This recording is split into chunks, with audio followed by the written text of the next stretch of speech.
Great. So this, I'm switching to Anybody Can Do Anything, because the beginning of this book, how many people have read this one? A little bit fewer, okay. The beginning of this book starts with her fleeing the farm. And she flees and the details and the actual history behind that, I think Paula can tell you a little more about. But in this book, and in her account of it, however closely it resembled what really happened, she leaves very suddenly. She hears from her sister Mary that she has a job in the city, and then finally she decides she cannot stand this anymore and cannot stand him anymore. And so she leaves all of a sudden. And her return back to Seattle from this area is just one of the most beautiful passages, I think, in Betty MacDonald. Not the most humorous, but one of the most beautiful. So I'll read just a few minutes of it, and I'm going to skip ahead to, well, I'm going to skip through it. Okay. I checked the bus schedule, dressed the children and myself in our town clothes, stuffed my silverfish fork, my graduation ring, and a few other things into a suitcase, wrote a note to my husband, and leading 3-year-old Anne by the hand and carrying 1.5-year-old Joan and the suitcase, set off across the burn toward the 6 o'clock bus to Seattle. It was not an easy walk. The road, following the course of an ancient riverbed, meandered around through the sopping brush, coiled itself around huge puddles, and never ever took the shortest distance between 2 points. When we made sorties into the brush to avoid the puddles, the Salal and Oregon grape drenched our feet and clawed vindictively at my one pair of silk stockings. Every couple of 100 feet, I had to stop and unclamp my purple hands from the suitcase handle and shift the baby to the other hip. Every half-mile or so, we all sat down on a soaking stump or log to rest. The rain was persistent and penetrating, and after the third rest, all of our clothes had the uniform dampness of an ironing folded down the night before. The children were cheerful and didn't seem to mind the discomforts. I was as one possessed. I was leaving the dreary monotony of the rain and the all-encompassing loneliness of the farm to go home to the warmth and laughter of my family. And now that I was started, I would have carried both children in the suitcase, forded raging torrents, and run that last never-ending mile with a white Russian on each shoulder. Just before we got to the highway, the road had been taken over by some stray cows and a big Jersey bull. Under ordinary circumstances, this would have meant climbing a fence and going a half-mile or so out of our way, because I am scared to death of bulls, especially Jersey bulls. Not that day. "Get out of my way!" I shouted at the surprised bull, and small Anne, brandishing a twig, echoed me.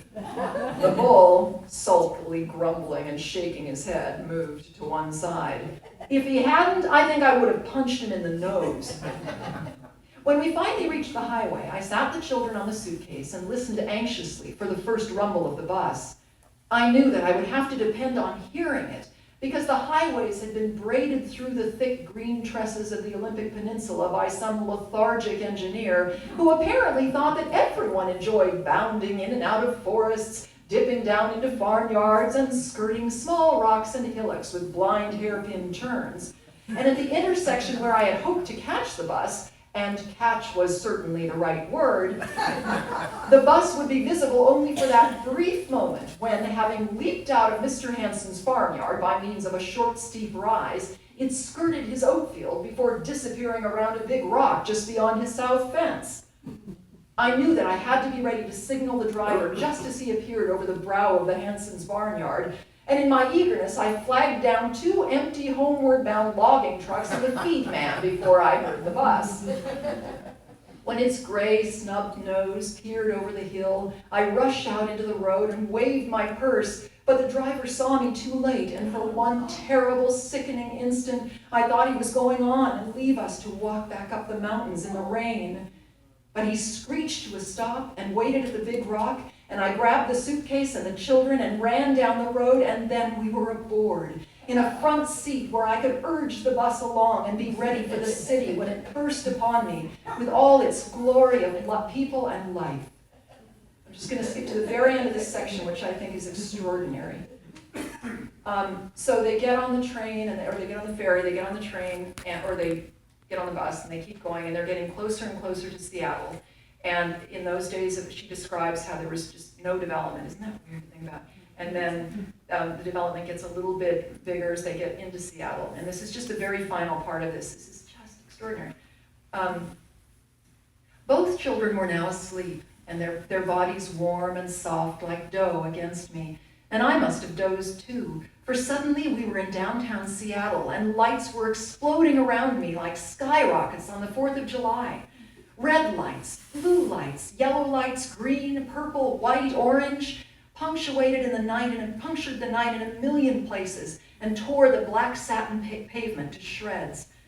I hadn't seen neon lights before.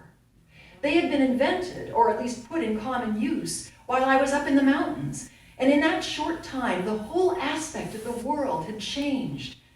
In place of dumpy little bulbs sputteringly spelling out cafe or theater, there were long, swooping spirals of pure, brilliant color.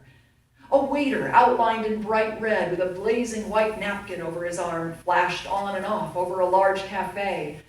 Puget Sound Power and Light Company cut through the rain and darkness, bright blue and cheery. Cafes, theaters, cigar stores, stationery stores, real estate offices with their names spelled out in molten color welcomed me to the city. The bus terminal was ringed in light. Portland, New York, San Francisco, Bellingham, Walla Walla, it boasted in bright red. How gay and cheerful and prosperous and alive everything looked. What a wonderful contrast to the bleak, snag-ridden, dark, rainy, lonely vista framed for 4 long years by the farm windows. The children had awakened, and their glazed, sleepy eyes reflected the lights as they flashed by. Then the faces of Mary and Dee Dee appeared right outside our windows, and that was the brightest rocket of all, the pièce de résistance of the entire show.